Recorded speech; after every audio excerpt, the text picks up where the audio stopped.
Yeah, one of the things that I've been doing over the last couple of weeks is trying to build, I guess for me, the ultimate HomeLab server.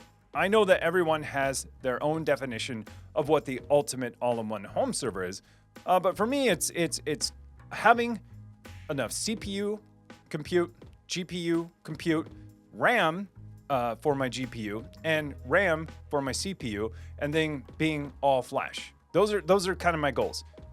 Power is kind of a secondary here, but that's kind of my goals for the ultimate machine, because what I want to do is just build the ultimate, for me, the ultimate engine to run applications. I want all compute. I don't need to go overboard. You know, I can have, not too many cores or not so much turbo. Like I don't need anything crazy like 5 gigahertz and maxing up to 6 gigahertz or something crazy like that. Just enough to run stuff. And I have some plans I want to do over the next couple of weeks, couple of videos, and I kind of want to explore some different things. So that's what I've been working on. So I have the hardware mostly built. I think I need to print a whole bunch of stuff. I think I might delay the printing stuff, because if I start printing stuff, it's just going to delay my project even more. I think that'll be part of a side project as I do other things, because I do need to print some adapters at some point to get my drive cage working at least the way I want it. But for now, I can let it flop and dangle. So the drives, my SSD drives will be sticking straight up. No problem at all. If you saw Jeff Geerling's all-flash NAS, all 5 of those are sticking straight up in the air like in tennis. So I was like, if Geerling can do 5 in the air, I can do 15 in the air. It's pretty fine. So that's what I've been working on. Another thing that I've been working on is trying to get channel 3 off the ground. I have some cool things that I want to do. Some short and quick things. A couple of things fell through at the last minute, so I'm quickly working through my backlog for channel 3. But yeah, should be soon. Anyways, so that's what I've been working on, and I have a ton of stuff in the pipeline now. I feel like for a little while I had, my backlog was getting thin. Now it's just getting overloaded. So anyways, that's what I've been working on. I'd love to know what you've been working on, so let's talk about it. I'd love for you to share. Throw it in chat. I'm going to work my way from the top, put the comments on the screen, and we're going to talk about it. All right, I see lots of awesome emojis. Anyways, so let's see. Oh, hopefully I didn't exceed here. Obsidian Hail. Well, that's a good start to the Saturday. Aurora last night has everyone in a good mood. Yeah, I agree. How awesome was the Aurora last night? I've seen it 3 times in my life, and I remember being young and hearing about it. I used to live further south, and I thought, man, it would be so great to see that one day. So great. I mean, I read about it in a book. This wasn't internet. I was a kid, and I thought, this magical thing sounds so awesome. Fortunately, I moved to Minnesota, and I've been able to see it 3 times, but I think this weekend, a lot of people got to see it who don't normally get to see it. So I'm so glad other people are now, hey, they've woken up, or at least got to enjoy, what the sun can do to the earth, and got to maybe understand a little bit about what space weather was. We've had, between the full solar eclipse and now this solar storm, we've had both ends of astronomy that I really enjoy. And so, yeah, I'm a huge fan of space weather. I've been for a long time. I've been following it for years. I built an app for it, and I just really enjoy it. And so it's pretty interesting to think about that we're lucky that we have an iron core on the Earth, and that is spinning, that creates a magnetic field, that creates a force field that blocks all of these X-rays and radiation. If we didn't have an iron core, we'd have no force field, but we have a force field, so it's pretty awesome. And as you could see last night, when we get hit with a big solar storm, all of those particles start to light up because it's kind of peeling back our force field. So anyways, yeah, I'm a huge fan. I could geek out about auroras for a long time, but I'm so glad that other people got to experience it, because it is awesome. It is awesome. It's especially awesome if you can get somewhere where there's no light pollution, and you can be at dark, in complete darkness for a really long time, to where your eyes adjust, to where you can really, really see it. So Anyways, yeah, I'm so I'm so hyped about it. I think it. I don't know if it's gonna stick around tonight. The K index is still around 8ish, so we'll see. We'll see how if it lights up again tonight. Probably not like last night, but and I'll stop after space weather after this. There are a group of sunspots on the sun that are pointing right towards us right now, and so those sunspots have like a high probability to create what's called a CME, coronal mass ejection, where this huge explosion on the sun creates this big loop. And then when that loop connects, it shoots off that plasma. And if we happen to be, where that happens, like we could be right now, we're going to have another one. And honestly, this could be an event that, we could have an event that, fries hard drives, like everybody's always scared about this. Last time we had a gigantic one was like early 1900s, and it fried power lines and stuff like that. We haven't had like a huge one like that in modern day age. So who knows? You might have to put your hard drives in somewhere in the ground somewhere so that your data doesn't get wiped. Anyways, that's all doomsday stuff, and that's all hypothetical. But yeah, it could happen. Anyways, bucket list achievement unlocked. You're talking about the stream, right? Yeah, Zero Sleep. You're talking about the stream. No, you're talking about Aurora, and I'm glad you got to experience it. And I'll stop geeking out about space weather stuff, but I could talk about it all day. Munzi, yay, Mamens, hey, how's it going? Yo, guess who's back? Hey, I'm Utpa, how's it going? Good to see you. The God of Home, I wouldn't say that. I'm just a dude who likes to tinker around, and I found other people who like to tinker too. Dude, happy, Modest Tim, how's it going? Happy Saturday. Yeah, let's see what's going on. Sit Inhale, kicking things off at the bag. Yeah, with Zero Sleep. Thank you so much for those gifted subs. I appreciate it. Woody, watching Eurovision Song Festival. See you next time. See, yeah, funny. I'm in the U.S. I only heard about Eurovision, I think a couple years ago, and seems pretty cool. It's like, I don't want to say it's like, American Idol, but, in the same vein, and I know that's probably not exactly what it's like, but, singing contests between countries in Europe. Pretty awesome. I saw like a small documentary on it. I was like, oh yeah, I should probably be more worldly and know about this stuff. I do now. Anyways, my men's, far from American Idol. I totally get it. Like, I know, I get it. What I meant by that, it's a song competition. All right, that's as close as it gets. But yeah, it is against other countries, and countries in Europe take great pride in it, and it seems pretty awesome. I'm just saying, in the U.S., that's the closest thing we have to that. But it sounds awesome. I would love to see more of it. So maybe I should check it out sometime. Amends. Answer in advance. Still having my break from HomeLab marathon. All right. Well, that's okay. I remember we talked about it last week. You were saying, hey, it's taking a lot of energy, and it's taking a lot of work, and you don't want it to take work and energy anymore, so you're taking a break, and that's all right. That's all right. We said that's okay last week, and it's still okay. It is for sure. Dude, Bill Nash, how's it going? Haven't seen that name in a while. Bill Nash, how's it going? Sup, nerds? 21 months of Tier 1 sub. Thank you so much. Appreciate it, man. How's it going? You know what's up, man. Just nerding. Just nerding all the time. Mr. Extremely, Cisco ASA Packet Tracer. Statement. Awesome. I don't know anything about it, but that's probably what you're up to, and what you're working on is a Cisco ASA Packet Tracer. That sounds like you're deep in it. Happy Saturday. I agree. Thank you so much. Happy Saturday is right. I don't know if my thing is actually going to turn, so I'm ejecting really quick and clicking the other button. Munzi, setting up a new mini PC cluster 5 UM790s. Woo, to be shipped and hosted in a data center. All right. Rocking pfSense as the firewall and a Unify 8-port switch. Enterprise switch. Ooh, 8-port. I like where this is going. It's funny. I was just looking on Ubiquiti site on Unify earlier thinking, what's the smallest switch I can get so I could put one in my data center too, in my colo. But that is awesome. So you're getting 5 mini PCs and putting them in a co-location in a data center, and pfSense is your firewall. This is awesome. And a small switch. This sounds like a great setup. And I think you're going exactly where I was going. Like I was like, yes, I need a switch. I have one built in my UDM. Not the greatest. It works. But I kind of want to unlock some of that bandwidth I have. We all know how that goes on that switch with UDM.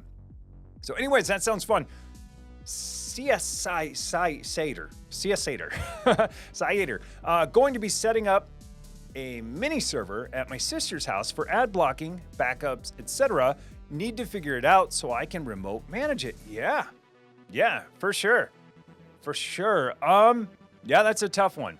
So if you're going to set up a mini server for backups, for applications and stuff like that, I mean, so hardware aside, I automatically go to software because hardware you can kind of figure out, right? Once you get into mini servers, then it gets a little bit difficult, but everybody has their choice of hardware. So I immediately go to software because, like, as soon as you start talking about hardware, you exclude like 99% of the people because everyone has their own choices. Anyways, I immediately think like, okay, need to remote manage something, need lots of applications, need to be able to do stuff in the future just in case. So room for growth, like software wise, I automatically go to like Docker.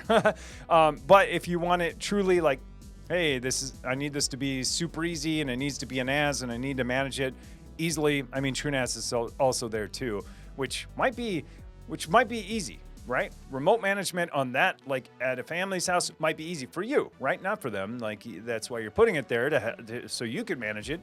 And if you want to make your life easy, that might be the easy button to say, okay, well, I'm just going to throw TrueNAS there, throw some drives in there, have machines back up there, get their NAS set up, and whatever. Throw Tailscale on it, connect to it remotely, and then I'm good.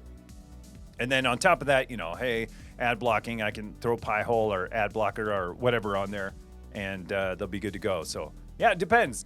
Me, personally, I'd probably go, well, if they needed a NAS too, I probably would do TrueNAS because I'd just be like, this is yet one more machine that I can manage, but it's remote, so I don't want to tinker too much with it. Like I would kind of want to have some guardrails on it because I don't want to drive over there all the time.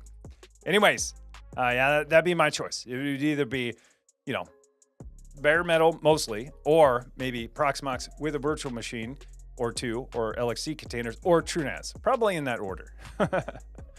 Sounds fun, though. It sounds fun. I wish family would let me store, servers at their house. There has to be a carrot, with the stick, right? And so I think for you, it's going to be like, hey, you have an NAS on your network, and you could do whatever, do some ad blocking and do Plex and whatever. So they're like, cool, yeah, we can have a server at my house. There's always got to be a carrot, though. I will say, though, I wish ad blocking was a little bit easier for those who aren't technically inclined, right? I wish that was a little bit easier because that can get you into trouble, Like you have to take like the most modest approach when you're doing ad blocking for families, right? Because they'll think like, hey, yesterday I could click on these things on Amazon that say sponsored, but today I can't click on these things on Amazon that say sponsored. I get an error. Like, what's going on, Or same with Google, right? These sponsored things, like a lot of people search for stuff and click on the first sponsored thing because they don't know that that's an ad, and they're like, yeah, I'll click on the first thing.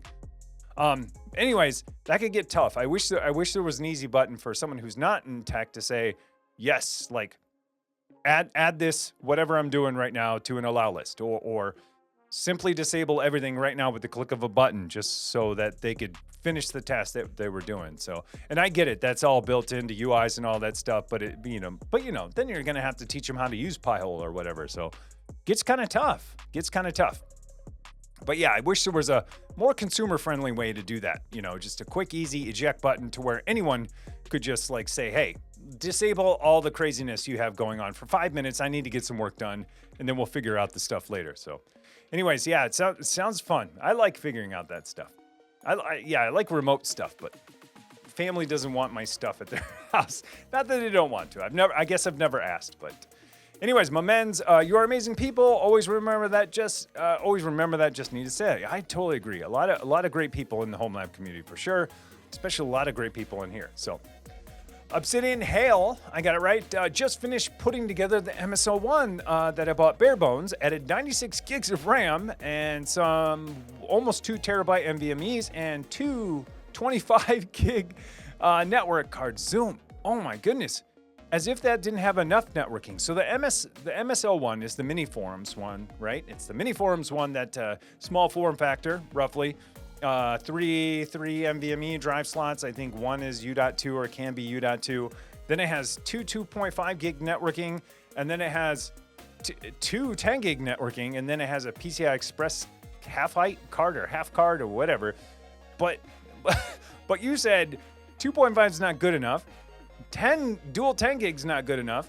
And so you totally went to 25 gigs. So yeah, that is wild. That is wild for sure. That is wild. Hopefully it, I don't even know what you need 25 gig for. I'm sure I do. But yeah, hopefully you figure it out. I don't know. What would you need with 25 gig on top of 10 and all that? I'm curious for sure. Is that true? Did I skip one? Hey, I think I might skip one. Sorry, I'm glad you said that because I didn't see it. Sometimes I click on ones and then I dismiss it and I click on the wrong one, and so I advance. So, hey Tim, could you do a video once on split DNS, like blank for the public hosting and blank for the HomeLab hosting? Idea just came up after watching the Traefik vid. Yeah, yes, I can. Like I just did there. So Kev, I think so. I think I can. It's actually a little bit easier than you think, and maybe I should do one, but it's actually a little bit easier than you think. You're just going to have to, it's DNS magic and a couple of labels, right? You basically say, hey, these routes cover internal and, the public one that's not really public. You get yet another cert, but another wildcard cert for the top level subdomain. And I should probably create a video. But yes, that's a good point. I get it. So yeah, in my previous video about Traefik, I focused on internal stuff, right? Because a lot of people have a lot of different ways to do it externally, right? Do you want to use Cloudflare tunnels? Do you want to use a reverse proxy? Or do you want to use, Tailscale and get out of that game altogether and just make it all private? So yeah, maybe I will. That might be a good topic too for channel 3. Maybe channel 1. I don't know. I'm gonna start just calling them 1 and 3 and 2. Hey, how's it going? Code. Oh yeah. What? I can't see those emojis. It's kind of small, but I'm assuming it's good. I'm Utba. So I've been busy with a lot of configurations. Joined my Dell Inspiron with my main Proxmox and made it a cluster. Testing Arch Linux, Windows Server 2022, Para OS. Lastly, making my own cloud service using File, Cloud, and AWS. I thought you said you were done with HomeLab. I thought you said you were taking a break. That doesn't sound like a break to me. Maybe not. Maybe it wasn't you. Now I might be getting confused. Now I'm having second thoughts because, sorry, that was Mamens. Now this is I am Utba. I got it. All there. Yeah, that is crazy. So I don't know anything. Well, one, I don't know anything about Arch. I mean, I know some stuff about it, but I've never run it before, right? Windows Server 2022, I know came out recently. Haven't heard much about it. Sounds fun to play with. Para OS, zero idea what Para OS is. And then Files Cloud and AWS, no clue what that is either. Like I get S3, I understand object storage, I understand a lot of other things, but don't know what's Files Cloud. So it sounds like you are playing with a ton of stuff that sounds super fun, new, and on the edge, which I hope to be doing soon. So anyways, I am Utba. Sorry to get it mixed up, but that sounds fun. That sounds like a fun weekend for sure. Oh, 2025. Good call, Obsidian Hail. 2025 is the one that just came out. I can never tell because sometimes it's like, hey, we're going to release 2023 R4 or we're going to go up in the numbers. I didn't know if it was 2022 R2 or something like that, but 2025, you're right. And I remember someone talking about it not too long ago saying they got a key for it. So, hey, Drosophilia and Tafwats. Thank you guys for the follows. Appreciate it. Welcome. Romeo Jr., hey, did you see the Northern Lights last night? Yeah, I did. So I talked about it a little bit earlier. Yes, I did. It was so awesome. But I'm in Minneapolis and I'm in South Minneapolis. So Minneapolis is north of me, and there's a ton of light pollution. So my wife and I at about 11:30 last night, there's this huge hill and this water tower. And I said, hey, let's go up there real quick. Let's go check it out. We're probably not going to see anything. So we get up there and we're like, I can't really see anything. But as soon as my eyes started adjusting, I'm like, it's everywhere. Like I didn't realize like it was everywhere. Like kind of looked hazy, and I was like, I didn't think about it whatsoever when I was like, I was still in the city, but I was a little bit further north. I didn't think about it at all. But when we went to the water tower, I was like, it is totally everywhere. And it was, because we're so far north here, like I had to look straight up. Like no joke, for 20 minutes I was like this. Like I had to hold my head because it was straight above us. It was so awesome. I've never had it straight above me before. I almost laid down on the ground for a little while and started watching it because it was so above us. But then as I started looking and my eyes started adjusting, it was just everywhere. It was everywhere. And then once I got home, I went out on the porch, upstairs porch, and I was like, oh, I can see it from here. Like we didn't even need to go. So like once I realized what it was, then it was like, oh, it's everywhere. The other thing too, earlier in the night, Timberwolves are here. They're doing pretty good. I thought like, someone's shining a spotlight around for the Timberwolves. And for some reason I see it way over there in northeast and northwest, even though downtown's, due north of me. And that's what I thought until like later on. I'm like, that is not spotlights. That's actually the northern lights, these big curtains like flickering. And so, yeah, once I put two and two together, I was like, oh, it's everywhere right now. And so, yeah, as you can tell, I'm pretty excited, and I love that stuff. So I did get to see it. I'm glad I stepped out and kind of got a little bit higher. I would have loved to go further north, and if it's going to happen again tonight, which I think it's calming down. I already looked at the reports, but if it does, I'm gonna drive half hour, 45 minutes north of the cities because there's nothing like north of me. There's mostly Canada. And most of that is no major cities at all. So, yeah, it's fun. It's fun. And plus, I love being out at night, too. And so that's another thing. It's like, oh, nighttime plus this? Yeah. Yes, please. PC Geek tinkering with some Llama AI today. It works great on my Windows desktop. Trying to see if I can get it to work on an older Quadro P1000.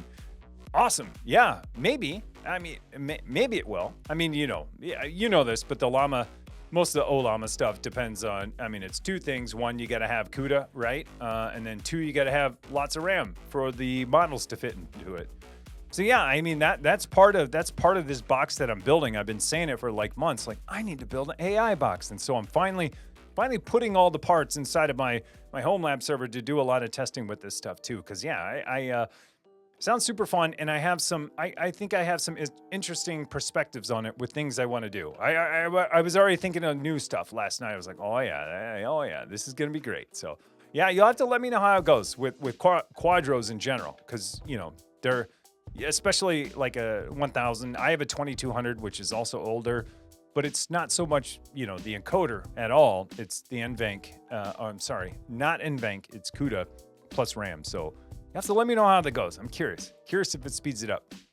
But you can throw your video. You have a pretty decent gaming card, so if you're doing it on your Windows machine, you could also do that too. Jenna Ryan finally retiring a Windows 2012 server and getting better backups going. All right, I like this. Out with the old. Out with the 10-year-old. No, I know how that goes. I had a Windows 2008 R2 machine in my HomeLab environment for a long time. And then I finally ended up just replacing it with a Windows desktop computer. And it 10? Actually 7 to 10. Actually, so my Blue Iris machine for a long time was Windows Server, because I thought, yeah, like I need Windows Server. Like this is going to be server. And plus it didn't have all the cruft stuff. It was 2012 R2, which is probably what you're talking about.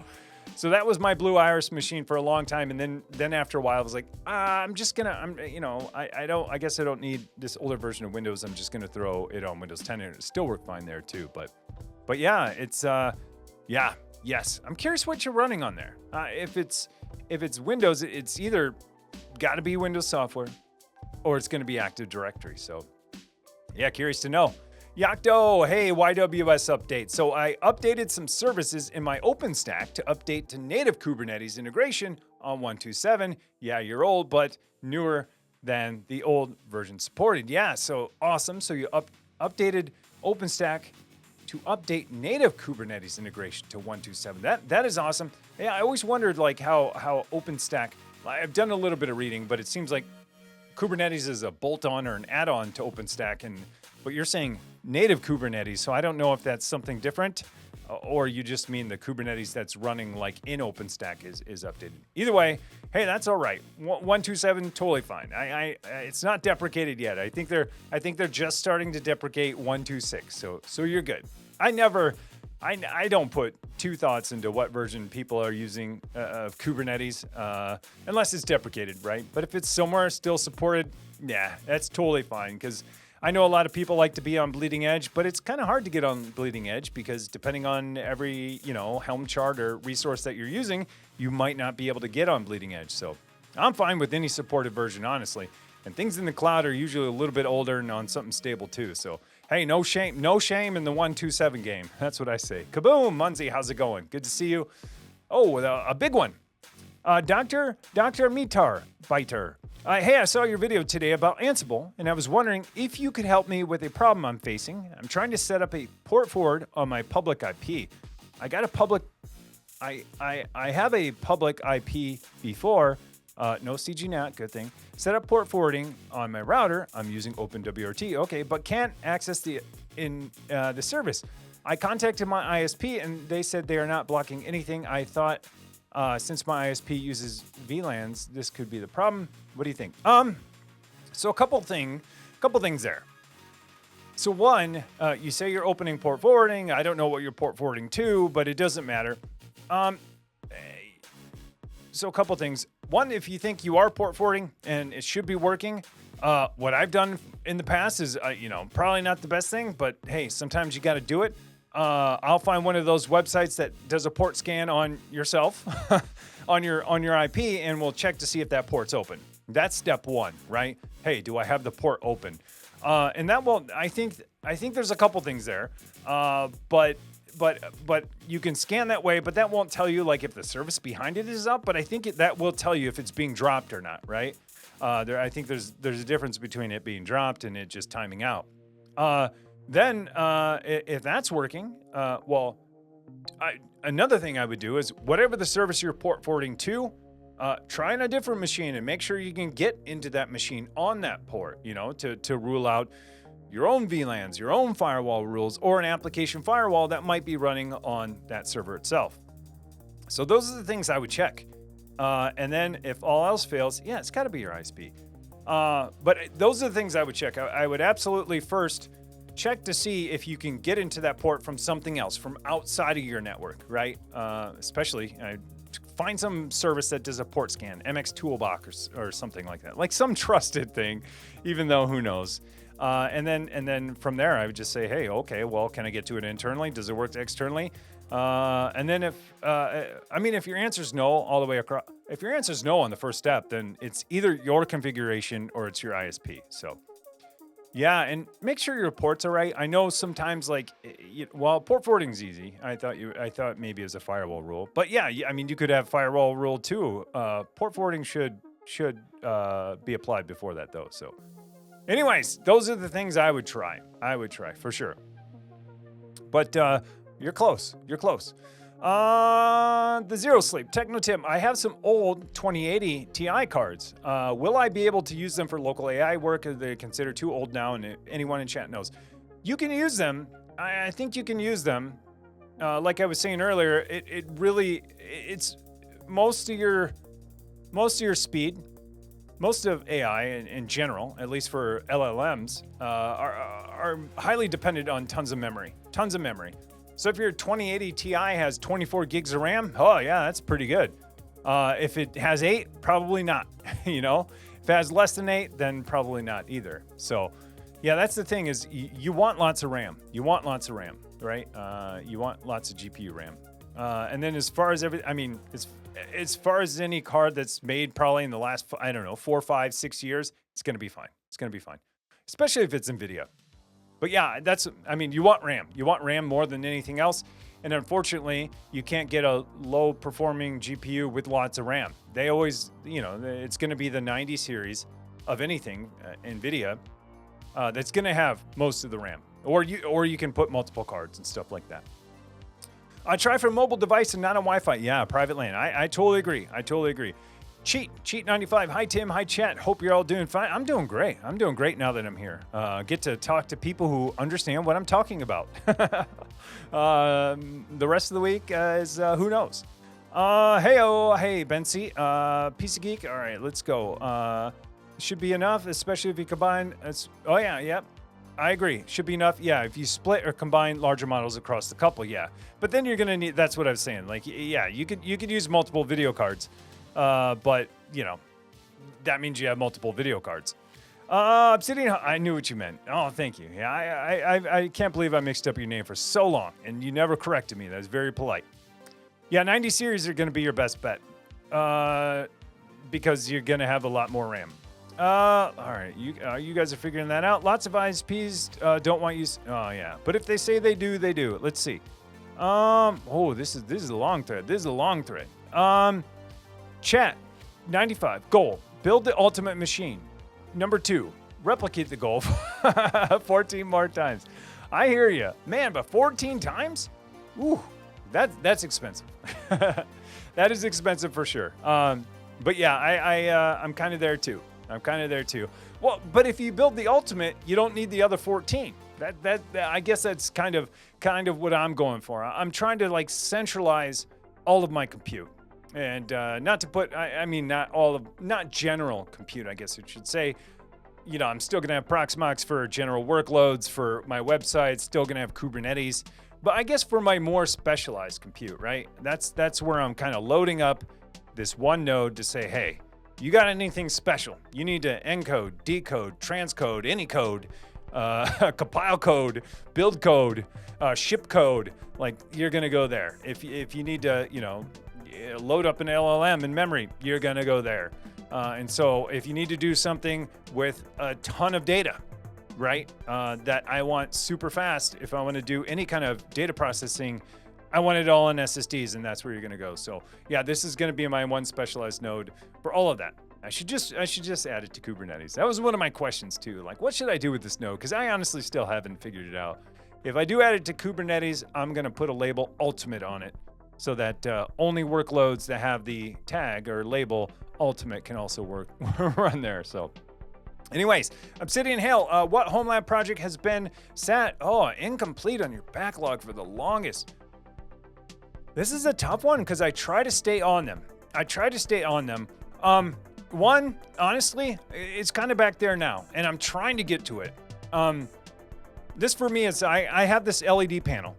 I was gonna say maybe it's on. No, it's not on. So I have this LED panel that I built a long time ago because I wanted to have like, I don't know, I want to have my notifications go there so that I could see them visually because I thought it was cool.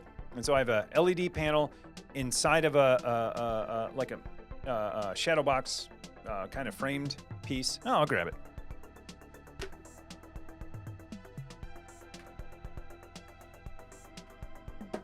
So I've had this for a long time, and I built this a long time ago just for fun. And I tried to combine like tech plus art. And you probably see this sometime in the background. Let me not rip my headphones out. But it's this LED panel right here, and this is 64 panel, and this is the hat that I put on there to power this panel, and then I bought some rainbow ribbon cables, and then I have a Pi in here, and then I have a button to turn off, and then I did a terrible job like lining up the power to where it should go, and then I have a barrel jack right there, and I have a reset button. So this is always on in the back of my streams. It hasn't been on lately. And one of the biggest problems with it is that it's got a micro SD card. And so I have a micro SD card in there and it drives me crazy.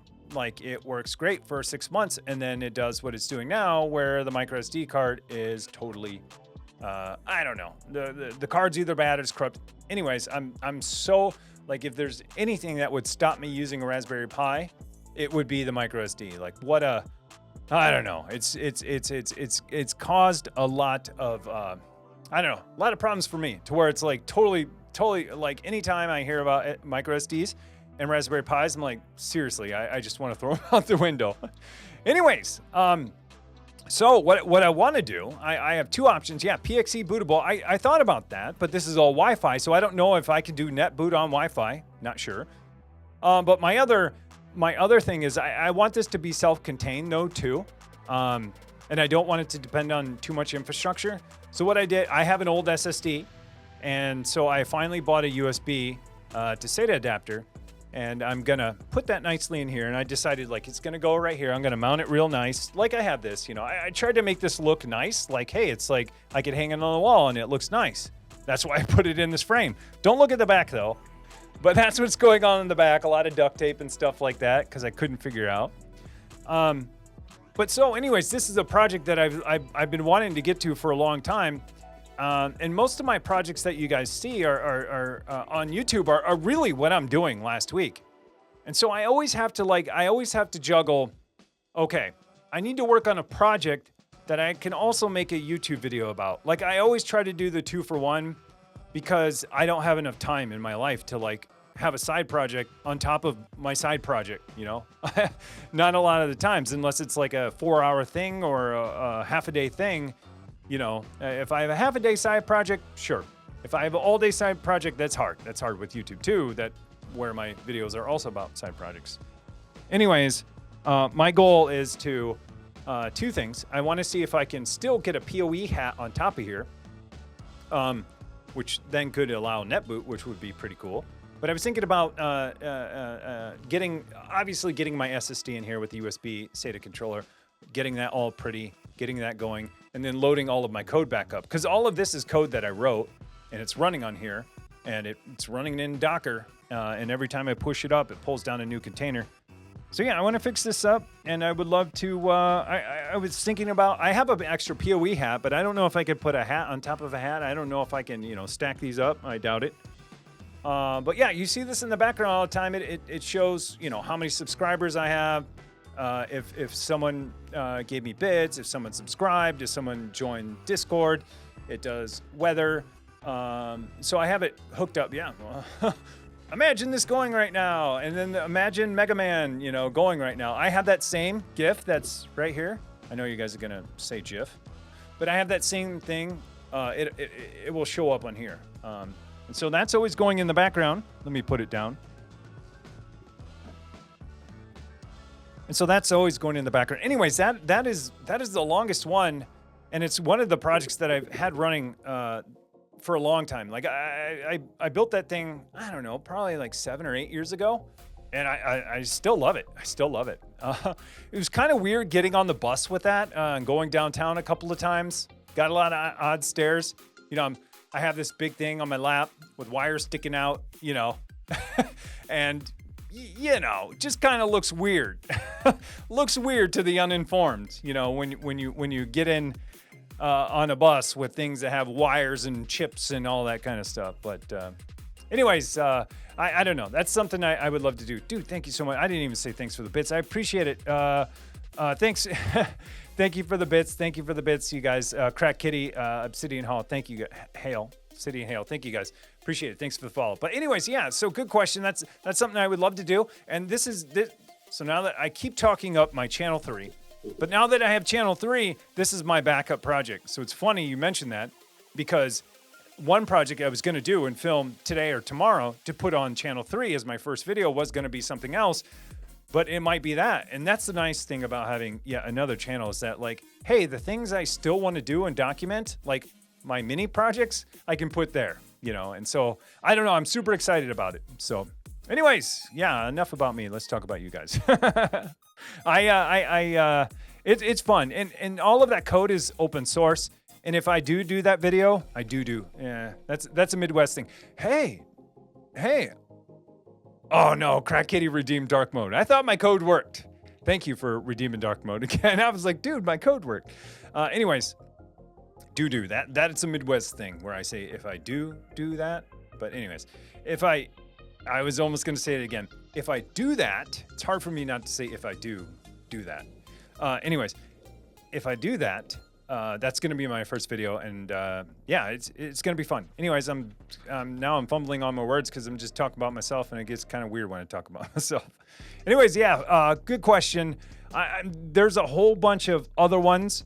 Like my Windows machine has been sitting right there. Actually, I threw Linux on it. I threw Linux on it last week, and I wiped it. I was just like, when you saw that picture of Ubuntu on my big widescreen, I just wiped it because I'm like, well, I'm not going to be building my Windows machine anytime soon. That's why I pulled the video card out, and that's why I also threw Linux on it. I'm hoping the Intel 15 Gen is their new architecture. I think this fall maybe, and so hopefully I'll get a Windows machine built out of that in the Sliger case that you just saw too. I'm super excited. My studio rack is going to have.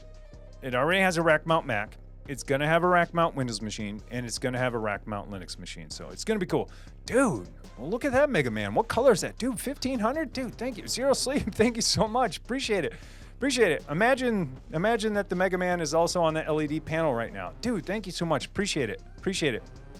So yeah, good questions. I have so many. I have so many projects in my backlog I would love to do, and I'd love to have more time for.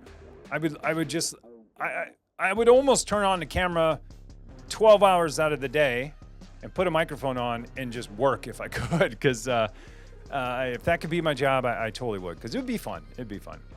Anyways, yeah, thank you. Dude, thank you for the bits. Zero Sleep, thank you so much. I don't know if those lights are ever going to stop. I kind of want to give it some more time. That means the code I deployed did not work, so I'll have to look at the logs to see why not. Anyways, I'm going to click the button and Home Assistant, click. Oh, yeah. So that works perfect. That works perfect. So it's not calling. It's not calling to set to blue or the previous color after it does the flash. Okay. Anyways, I'm debugging in my head. Fatal Skeptic just completed my first ever network rack. Awesome. Got some feedback from Reddit to clean it up. Yeah. If you want brutally honest and unsolicited feedback and feedback about something you didn't even ask about and corrections probably on your grammar and your life choices, yeah, post it in Reddit. That is awesome. But yeah, no, I joke about Reddit, but it's mostly true. Yeah, if you want like dead honest feedback and feedback you didn't ask for, yeah, you absolutely go there. But yeah, I totally get it. Like when you go to Reddit, first you got to prepare. You can't just go to Reddit first. You got to post it somewhere else. Post it in your Discord and your Slack and say, hey, kind of build up a little bit of a little bit of I don't know, make your skin a little bit thicker. And ask for honest feedback before you go to Reddit. Anyways, hey, that is awesome. I'm here to say it's awesome. And hey, I always want to celebrate the achievements too, and not always just say like, well, you didn't do this and you didn't do that. It's very easy to say that, especially if you're on the sidelines or an armchair quarterback. It's easy to call out the things you didn't do. I'm here to say, hey, that is awesome. Your first ever network rack sounds awesome. Sounds awesome to me. I remember when I networked my Windows 98 computer to my brother's Windows 98 computer using a hub, and we played from different rooms, and I almost cried as soon as I saw the hub flashing lights because I figured it out. So that's an awesome achievement. So awesome, Fatal Skeptic. I was asleep and looked outside at the window at midnight and didn't see anything and went back to sleep. Yeah, my brother too. My brother was like, I'm sleeping. I'm like texting him at midnight. Are you outside? Go outside. Look at these pictures. And I get a text back this morning. I fell asleep. Ultimate for flexibility, don't go bare metal, virtualize it. Either Proxmox or take a dive in XCPNG and Zen Orchestra. Yeah, so going back to my ultimate build. Yeah, I know.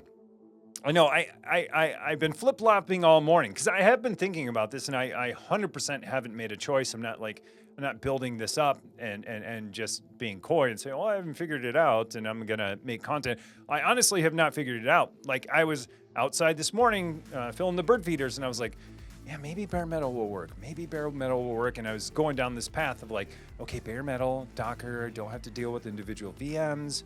But then I have 128 gigs of RAM. I don't want to do that because then, I'm not going to do anything that's going to use 128 gigs of RAM. So I need Proxmox, and okay, I'll do Proxmox. But then I was like, I don't really want to use LXC. So then I'll have a Docker container only, or Docker, VM that's running and I assigned the video card to it? What if I need it on 2 VMs and I can't? Yeah. So this is what goes through my head. So I haven't decided yet. So yeah, I mean, is XCP-ng in the cards? I don't know. I remember trying it a long time ago, and that's I mean, software, like years in software is a lifetime, and it's been multiple years since I've looked at it. So maybe I'll take a peek at it again, though. But yeah, I agree with bare metal. The only reason why I kind of think bare metal is just because then I can throw 1,000 Docker containers on it. But I could do the same thing with the VM too, for sure. But yeah, see, this is where I keep going. Kate's bare metal is the jam. I have considered that too. Mainly because, like, I already have a way to deploy, any image or Docker image or container to anything in my cluster. I already have storage. I already have networking. I already have Multis. Like, I'm so set up to do it. So, but yeah, I know. This is what goes through my head. Zero sleep. I'll just buy new ones and tell the wife it's not my fault. Mother Nature fried my drives. So this is going back to being doomsday-ish about solar flares and frying drives and frying electronics. Yeah, I like how you think. Yeah, I tell my wife, oh, that solar flare, yep, that knocked out the servers. I should go probably pick some up. Yeah. She'd be like, but why is it on right now? No, my wife, she's so nice and sweet. She'd just be like, okay. Gets me in trouble. I'm like, that was way too easy. You got to be like, you don't really need that. You got to give me some flack when I say that kind of stuff. She's too nice. Obsidian, hail, I was following VMware Tanzu before it was Tanzu. Wait, Tanzu before it was Tanzu. Okay, pretty neat. I can lay down the containers right on the hypervisor. Yeah, Traxionic.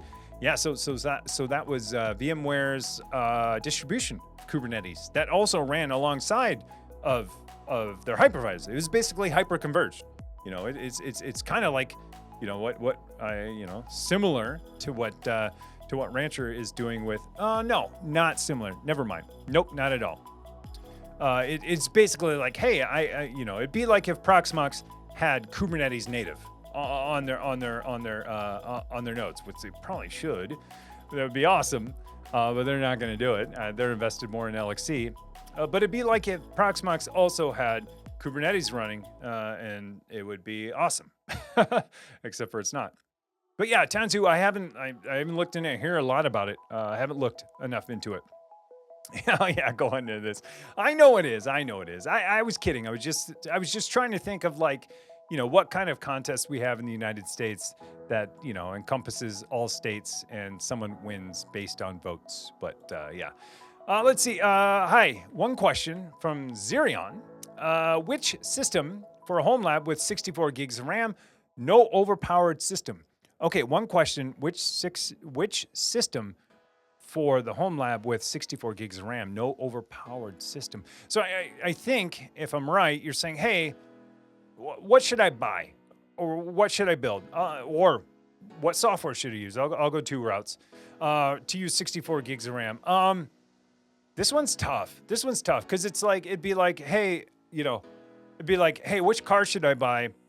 I need 4 doors on it, you know what I mean? By only giving one requirement, that's pretty tough, and so I can only recommend then what I would use. You don't want something overpowered. You probably don't want to use a lot of energy. You want to have 64 gigs of RAM at most. To me, that has either mini PC written all over it or a custom build written all over it, because I think it'll fit that bill. Because of a lot of reasons. I mean, if this is your first system, I wouldn't go build. I wouldn't go big or something that you could expand possibly. because who knows if you're gonna, I don't know, continue this. I don't know. I always recommend people start with a mini PC lately first. I used to say a Raspberry Pi, but it's just like I'm telling you, those micro SD cards, I'm so over it. I cannot recommend a Raspberry Pi when you have to buy, you know, something for storage immediately as soon as you buy the Pi. Anyways, maybe Pi 5, but I know that has NVMe and stuff, but it's like, yeah, you got to buy it right away. Anyways, dude. Oh my gosh, Obsidian Hail, dude, thank you so much. Dude, 10 gifted tier 1 stuff. Dude, thanks so much. I appreciate it, man. Oh my gosh. So, dude, Obsidian Hail, thanks, man. Oh man, these names. Dargenix is us. Cole Alt Delete. I like that instead of Control Alt Delete. Triplix Jeff. House, Bound Radio, Sizzling Spoonie, Optimus AU. Ivan Neo, or even new. I'm going with Ivan Neo. Anti-Tux, HD Interceptor, Fabio Sousa Dev. Dude, thank you so much. Thanks for the gift this up, dude. Thank you so much. I appreciate it, man. Dude, that is a lot. Thank you so much. Everyone, enjoy a gifted sub from Obsidian Hail. Yeah, thank you. Yeah, so I think, yeah. So Obsidian Hail say, hey, have you looked at the MSO1? We were just talking about that earlier. Yeah, that is a great choice too. MSO1, it's Minis Forum. We were talking about it earlier. Dual 2.5 gig NICs, dual 10 gig NICs, 3 slots for NVMe drives, and one, I forget, kind of not half height, but smaller, I guess I should say, PCI Express slot where you can't fit a full height card. Not sure. But yeah, that is also a great option, which gives you expandability for sure. Absolutely. Yeah. My mind automatically goes to something small because one, you could repurpose it if you need. 2, it's not going to use a lot of energy. 3, it's not going to be super loud. And then if you decide like, hey, this is not enough compute, it doesn't have enough expandability, doesn't have enough stuff, you could easily then get something else. But I would definitely start small. And then you could repurpose that thing for anything, right? I mean, newer mini PCs, you know, most of the Intels with the new laptop, you know, 13th gen, but they're using, you know, laptop CPUs are like, they're like smoking anything that I've had, you know, in the, you know, that's 5 years old or older. You know, probably beat the pants off my desktop PC that I've had that's 8 years old. So yeah, I kind of recommend that, especially for people getting into it, because then at the end of the day, if you decide, hey, this isn't for you, or you need to go bigger, you can absolutely use that thing for something else, versus getting something that you might not like or need to expand right away. I don't know. That's my go-to. I'm in that camp now of, hey, I mean, I have 3 Intel NUCs. They're if you buy older Intel NUCs, they're decently priced too. I have 64 gigs of RAM in each. I have 11th gens. I have 3 11th gens. They're awesome. 64 gigs of RAM, 1 NVMe, and 1 SSD. And it has 2.5 gig networking. And those are the 11th gen, which you could probably find pretty cheap too. So yeah, but then there are 13th and 12th gen brand new stuff that are probably cheaper than that Intel NUC, because man, mini PCs, it's getting saturated, but at the same time, they're really affordable and really powerful. So, wow, y'all! Whoa, almost to the minute.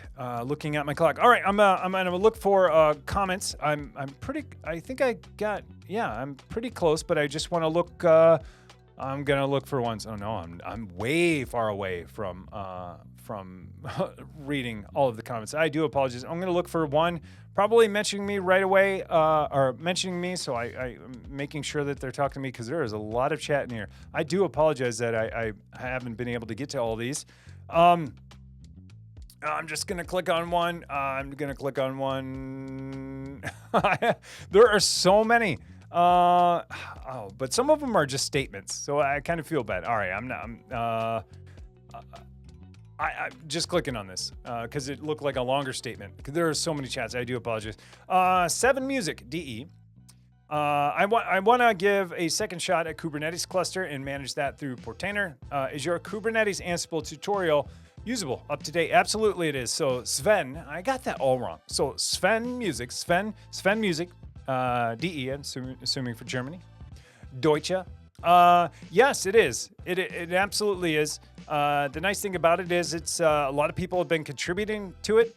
I think we're all the way, it supports all the way up to Kubernetes 1.29.1. So, I mean, we're like a patch release off the latest and greatest. It probably works with the latest and greatest yet, but there hasn't been a pull request on it. And so yeah, it's still up to date. A lot of people are using it. And I think it's awesome. And it's built on the shoulder of giants. I mean, this is things that like even Geerling contributed to back in the day.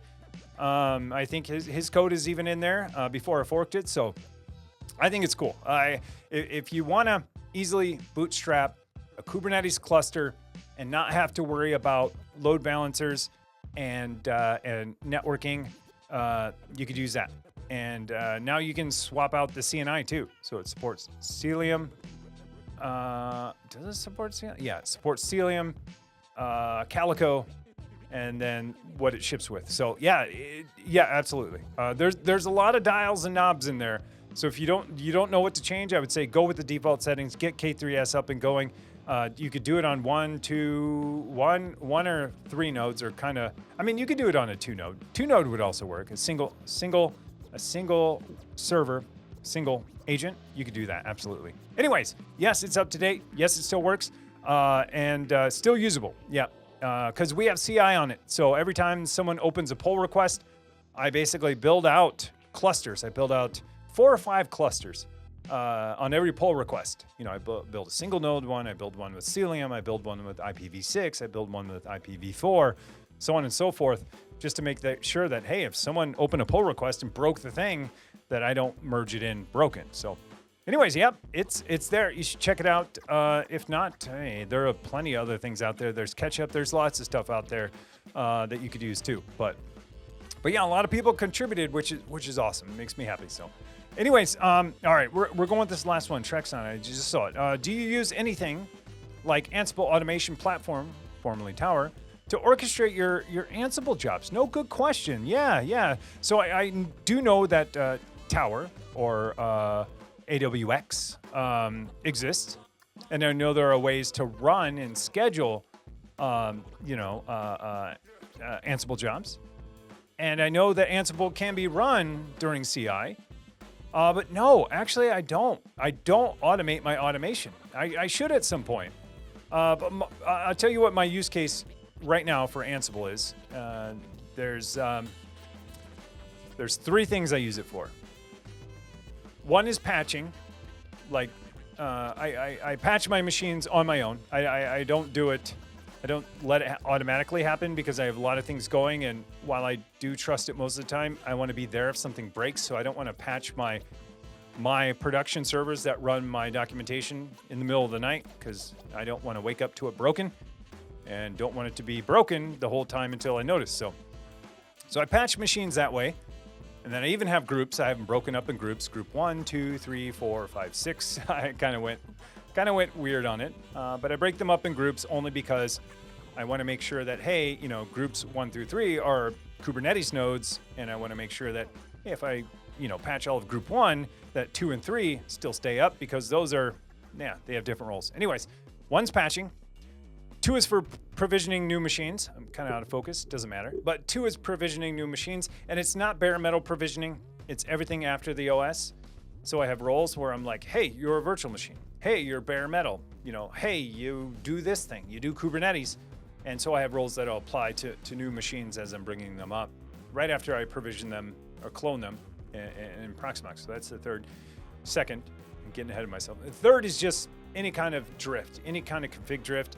Or if I've said, hey, if I have like I have a standard called Ubuntu server, or a standard called virtual machine, and if I add something to that standard, then I need to run it on all machines. So that kind of handles my config drift for me. So if I ever add something to a role, and not all machines have it, that's how I handle like config drift, where I'm just like, okay, there, I go and deploy. So anyways, 3 ways: updates, config drift, and updates, config drift, and provisioning new machines. And so anyways, long story short, I'm telling you like the life story on Ansible for me. I don't do anything automatically. I do have some ideas on where I want to do it, where I want to run it in CI, But those are my 3 use cases, so it's kind of hard. And I'm sure a lot of people have a lot of use cases for it, right? Like they're like, yeah, well, I use this to deploy things, and I use this to, deploy, new applications and stuff like that.